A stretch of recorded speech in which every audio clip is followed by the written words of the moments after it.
जैन साथियों, स्वागत है आप सभी का एक बार फिर से। उम्मीद है दोस्तों आप सभी बेहतरीन होंगे और आप सभी की तैयारी बहुत शानदार चल रही होगी। आप सभी को पता है आरपीएफ के नोटिफिकेशन आ चुका है, इसीलिए लगातार हम लोग प्रीवियस ईयर क्वेश्चन पहले से सॉल्व करते हैं, फिर भी लगातार अभी सॉल्व करते हैं। ये पेपर आरपीएफ कांस्टेबल का है। इससे पहले हमने दोस्तों आरपीएफ एसआई के भी बहुत पेपर सॉल्व किए हैं। लिंक नीचे डिस्क्रिप्शन में दिया गया है, वहाँ से जाकर दोस्तों आप सारे हमारे वीडियोस देख सकते हैं, जिसमें आरपीएफ कांस्टेबल और एसआई के सारे प्रीवियस ईयर क्वेश्चन आपको मिल जाएंगे। उसमें हमने मैथ, रीजनिंग, जीएस सभी और वो भी शिफ्ट वाइज सॉल्व किए और बहुत बेहतरीन सोल्यूशन है। ठीक है, चलिए आज के पेपर की शुरुआत करते हैं। आज के 50 क्वेश्चन हम लोग जीके जीएस के करने वाले हैं। ये जो क्वेश्चन है वो आपकी बता दें आरपीएफ के क्वेश्चन है और 18/1/2019 की सेकंड शिफ्ट के हमने क्वेश्चन लिए हैं। चलिए शुरुआत करेंगे आज के पहले क्वेश्चन से। जो क्वेश्चन बेहतरीन होंगे मैं आपको उनको बताऊंगा, उनका सोल्यूशन भी आपको दिया जाएगा। पहला क्वेश्चन देखिए, यदि आपके मौलिक अधिकारों को राज्य द्वारा कलंकित किया गया तो नागरिकों को राज्य के खिलाफ अपील करने का मूल अधिकार क्या है? समानता का अधिकार, संवैधानिक उपचारों का अधिकार, अव्यक्त की स्वतंत्रता का अधिकार, शोषण की सुरक्षा का अधिकार। क्वेश्चन का राइट आंसर क्या होगा? तो आपने उम्मीद है ऑप्शन क्या राइट आंसर हो जाएगा? बिल्कुल, आपने अनुच्छेद 32 पढ़ा होगा। अनुच्छेद 32 right answer option number B होगा। संवैधानिक उपचारों का अधिकार अनुच्छेद 32 के अंतर्गत आप रिट जारी कर सकते हैं। क्या करते हैं? रिट जारी कर सकते हैं। ठीक है, याद रखेंगे कितनी प्रकार की रिटें हैं? रिट 5 प्रकार की होती है जो जारी कर सकते हैं। संवैधानिक उपचार का जो अधिकार है इसे ही बी आर अम्बेडकर ने, किसने दोस्तों? बी आर अम्बेडकर की अगर मैं बात करता हूँ, आपको पता होगा ये अम्बेडकर ने संविधान की आत्मा कहा। क्या कहा है? संविधान की आत्मा कहा। ये भी बात आपको याद रखनी है। क्लियर है? उम्मीद है आप सभी को समझ में आ गया होगा। चलिए बाकी समानता के अधिकार की बात करते हैं। अनुच्छेद 14 से 18 के बीच में समानता के अधिकार की चर्चा मिलती है। बाकी अव्यक्त की स्वतंत्रता जो बोलने का अधिकार है वो 19 में देखने को मिलता है। शोषण से सुरक्षा आप अनुच्छेद 23-24 जो देखते हैं, 23 और 24 वो कहाँ पर हमें देखने को मिलते हैं? शोषण के विरुद्ध अधिकार के बारे में देखने को मिलती है। Right answer option number B होगा। नेक्स्ट क्वेश्चन को देखते हैं। क्वेश्चन नंबर 2 देखिए, टेबल टेनिस ओलंपिक को ओलंपिक खेलों के रूप में वर्ष में मान्यता दी गई। जो टेबल टेनिस है इसे ओलंपिक में कब मान्यता दी गई? तो क्वेश्चन का राइट आंसर क्या हो जाएगा बताएंगे। 1988 में। कभी दोस्तों? 1988 में। अच्छा, 1988 में ग्रीष्मकालीन ओलंपिक थे और इसके बाद ये लगातार पहली बार, और कहाँ पर हुए थे? 1900 सियोल में। सियोल में कहाँ पर हुए थे? सियोल में 1988 में ये हुए थे ग्रीष्मकालीन ओलंपिक, जिसमें पहली बार टेबल टेनिस को मान्यता दी गई थी। नेक्स्ट क्वेश्चन को देखते हैं। अगला क्वेश्चन ये रहा कि आपकी स्क्रीन पर क्वेश्चन नंबर 3, क्षेत्रफल की दृष्टि से विश्व का सातवां सबसे बड़ा देश कौन सा? सातवां सबसे बड़ा देश पूछा गया है। तो आपने सबसे बड़े अगर बात करते हैं, सातवां तो कहाँ कौन सा है? सातवां अपना भारत ही है।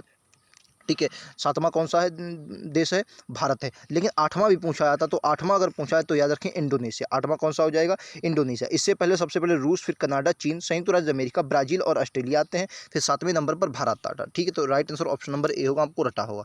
नेक्स्ट क्वेश्चन, क्वेश्चन नंबर 4 को अपनी स्क्रीन पर ये देखते हैं। क्वेश्चन नंबर 4 कह रहा है क्वथनांक से नीचे किसी भी तापमान में द्रव्य को परिवर्तित करने की प्रवृत्ति को क्या कहा जाता है? एक आपको पता होगा, हर कोई भी मतलब पदार्थ होता है उसका एक क्वथनांक होता है। क्या होता है दोस्तों? क्वथनांक होता है। ठीक है, अच्छा, क्वथनांक से अगर कोई चीज़ नीचे जाती है उससे तापमान में द्रव को परिवर्तित हो जाए, जो तापमान है वो द्रव को परिवर्तित करने की जो प्रवृत्ति है उसे क्या कहा जाता है? बिल्कुल सही, वाष्पीकरण। इस क्वेश्चन का राइट आंसर होगा ऑप्शन नंबर ए। क्या कहा जाता है? वाष्पीकरण कहा जाता है। नेक्स्ट क्वेश्चन, क्वेश्चन नंबर 5 देखिए, लाहौर कांग्रेस अधिवेशन के अध्यक्ष कौन थे? ये भी बहुत इंपॉर्टेंट क्वेश्चन है। लाहौर कांग्रेस अधिवेशन, ये बात है 1929 में लाहौर का अधिवेशन हुआ था। लाहौर अधिवेशन 1929 में हुआ था। इसके अधिवेशन के जो अध्यक्ष थे वो कौन थे दोस्तों? जवाहरलाल नेहरू थे। ठीक है, इंपॉर्टेंट क्यों है? इसी लाहौर अधिवेशन में ही पूर्ण स्वराज की बात की गई थी। किसकी दोस्तों? पूर्ण स्वराज की बात हमने कहाँ की थी? लाहौर अधिवेशन में पूर्ण स्वराज की मांग की थी। ठीक है, और इसी में 26 जनवरी को सांकेतिक संविधान जो स्वाधीनता दिवस मनाए जाने की बात कहाँ की गई थी? यहीं 26 जनवरी। कौन सा? 26 जनवरी को स्वाधीनता दिवस यहीं पर मनाया गया था। याद रखें। क्लियर है?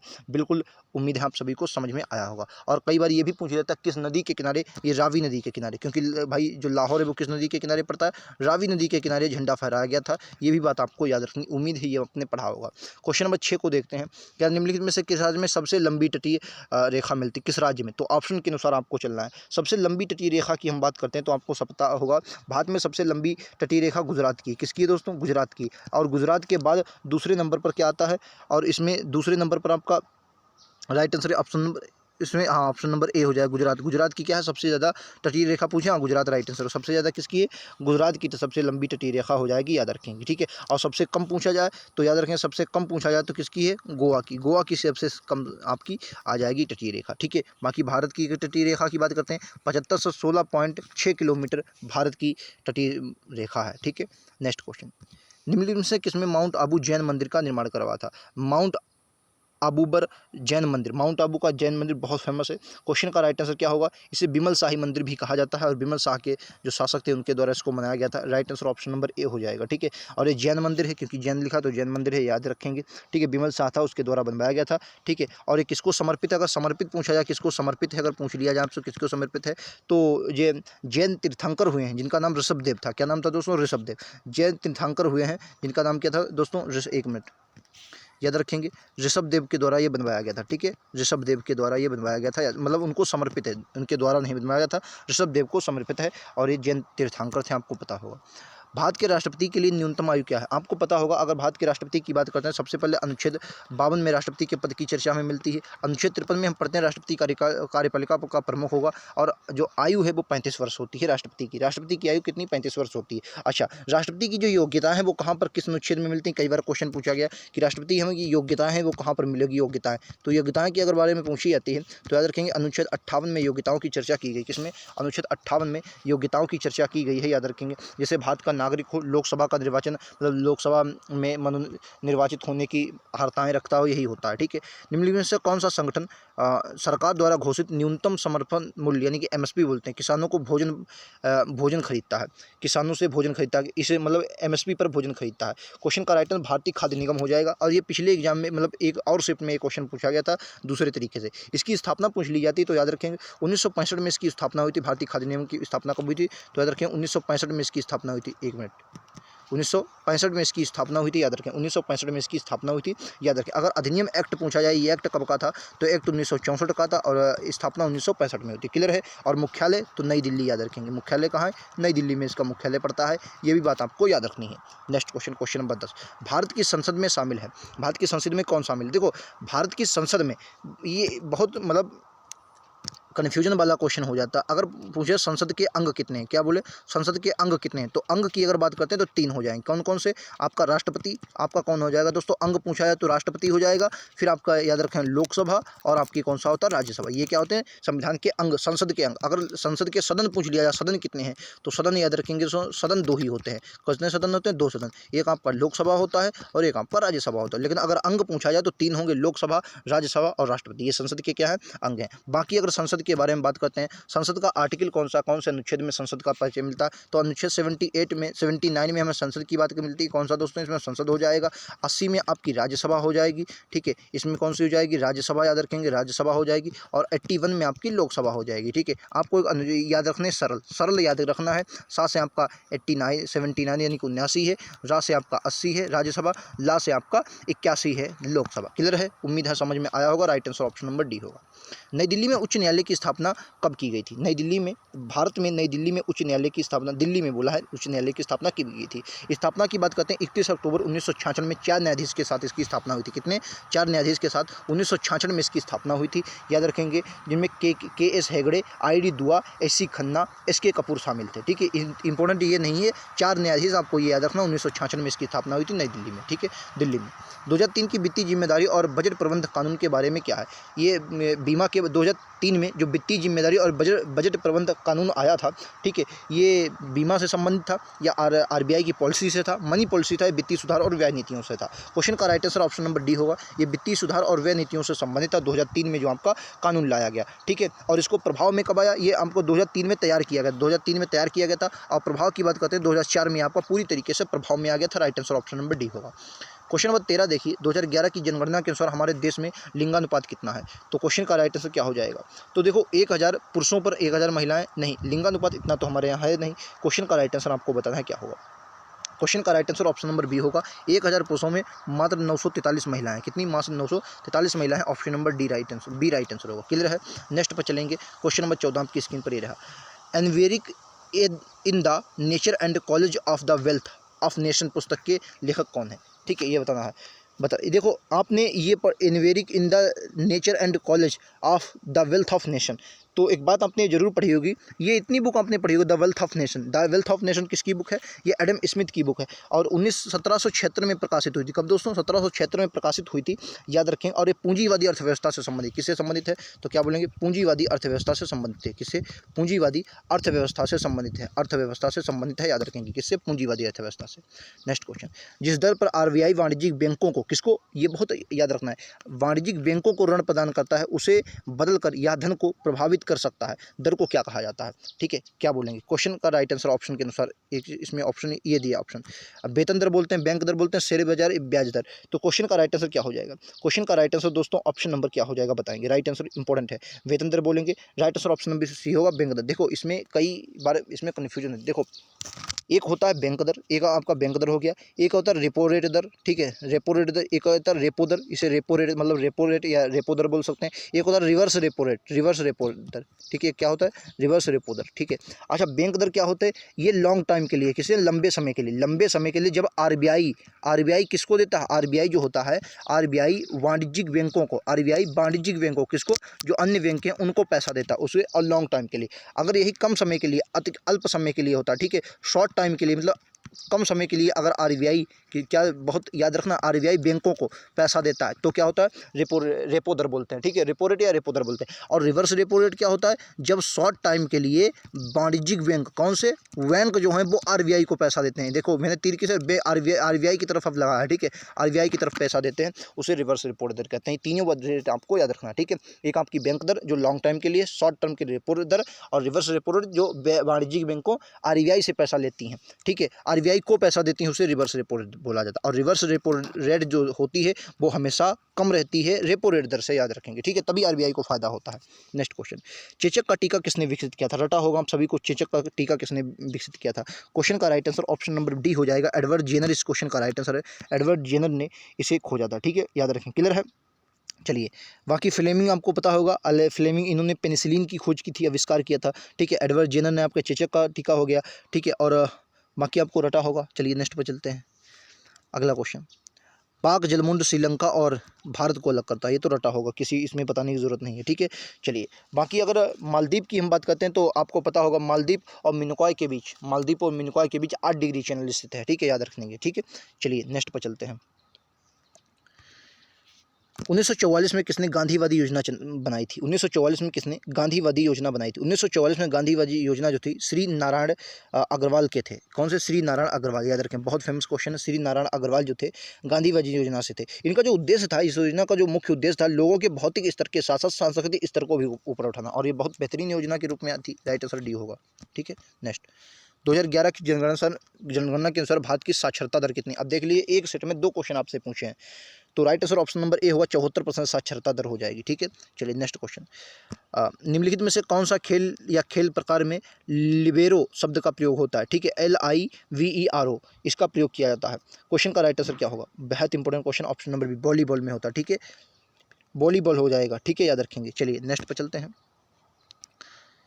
प्रोजेक्ट टाइगर किस वर्ष शुरू हुआ था? ये भी बहुत बेहतरीन क्वेश्चन है। प्रोजेक्ट टाइगर कब शुरू हुआ था? क्वेश्चन नंबर 21 का राइट आंसर। तो राजस्थान के जोधपुर निवासी कैलाश सांखला ने नेतृत्व में प्रथम बार इंदिरा गांधी ने प्रोजेक्ट टाइगर नाम का कार्यक्रम 1973 में चलाया था। कब चलाया था? 1973 में, ठीक है, याद रखेंगे। Right answer option number B होगा, 1973 में चला था, ठीक है। और टाइगर मैन ऑफ इंडिया किसे कहा जाता है? और इसीलिए जो कैलाश श्रृंखला है, क्या नाम इनका है? कैलाश श्रृंखला। मैं लिख देता हूँ आपको, कैलाश जो है सांखला, इनको टाइगर मैन ऑफ इंडिया कहा जाता है। क्या कहा जाता है? Tiger man of India, tiger man of India कहा जाता है, tiger man of India, tiger, एक मिनट,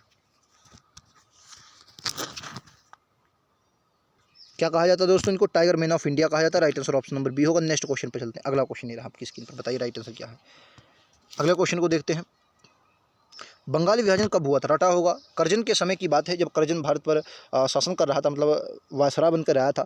7 अगस्त 1905 को, क्या बोलेंगे? 7 अगस्त 1905 को, 1905 को क्या हुआ था? 1905 को कलकत्ता के टाउन हॉल में स्वदेशी आंदोलन को जन्म हुआ था, ठीक है। और 16 अक्टूबर क्या बोलेंगे, 16 अक्टूबर 1905 को बंगाल विभाजन प्रभावी हुआ। 16 अक्टूबर 1905 को बंगाल विभाजन प्रभावी हुआ।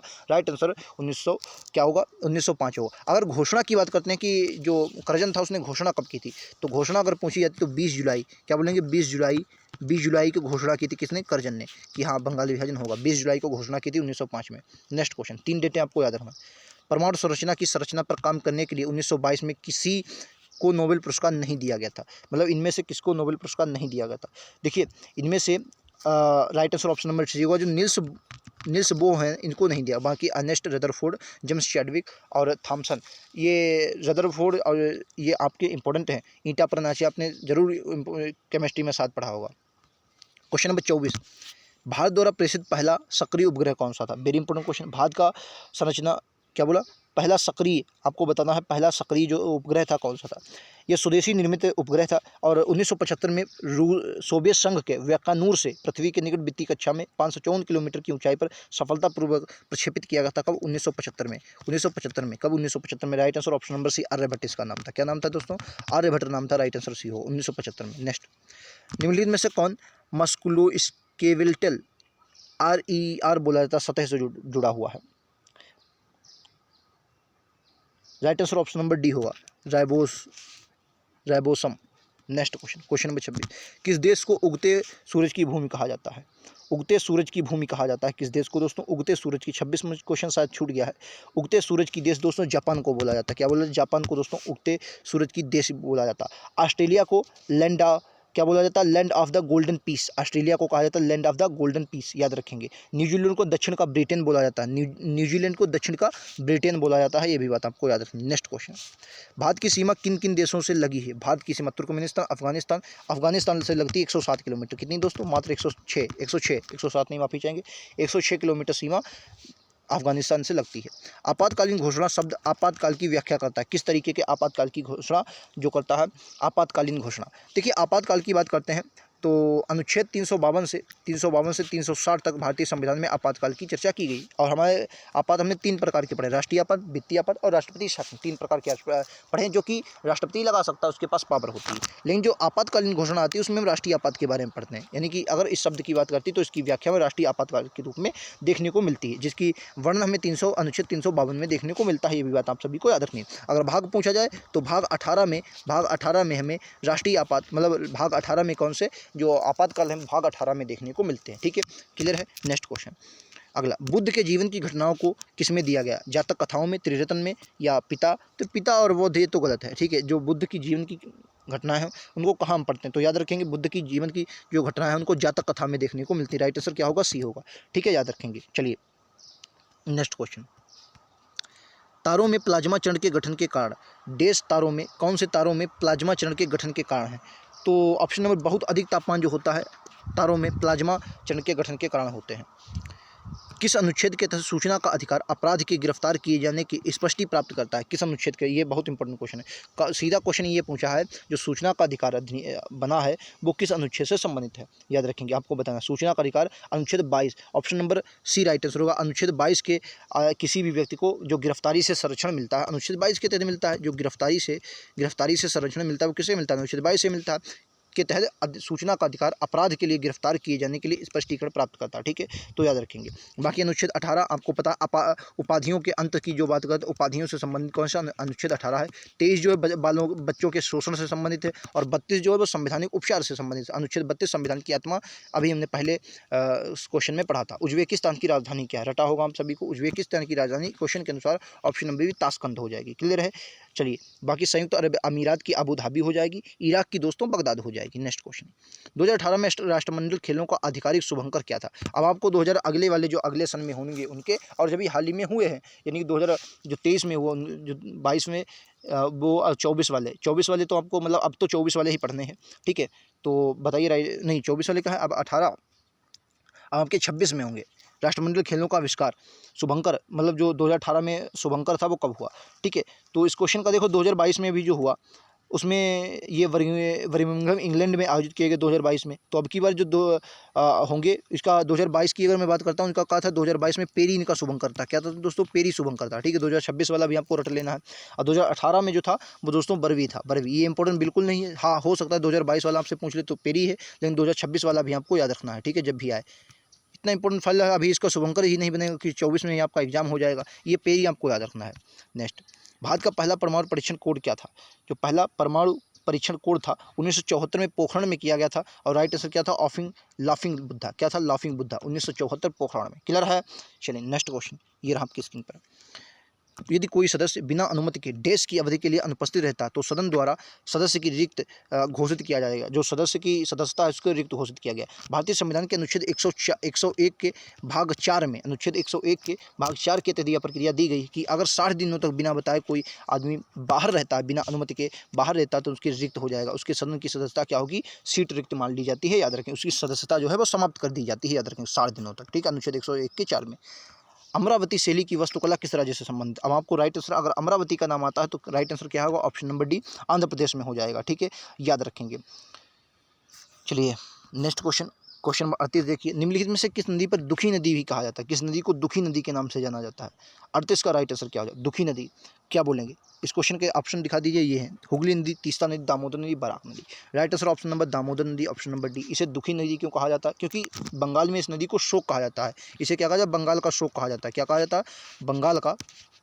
बंगाल का शोक कहा जाता है, ठीक है, बंगाल का शोक कहा जाता है, इसीलिए इसे दुखी नदी का। हालांकि इसमें आपने पढ़ा होगा ये बहुत जाम वगैरह रहती है, क्यों कि इसमें दामोदर जो नदी घाटी है इसमें कोयले के निक्षेप पाए जाते हैं, कोयला पाया जाता है, इसलिए ये बहुत मतलब जाम वगैरह रहती है, ठीक है, याद रखेंगे।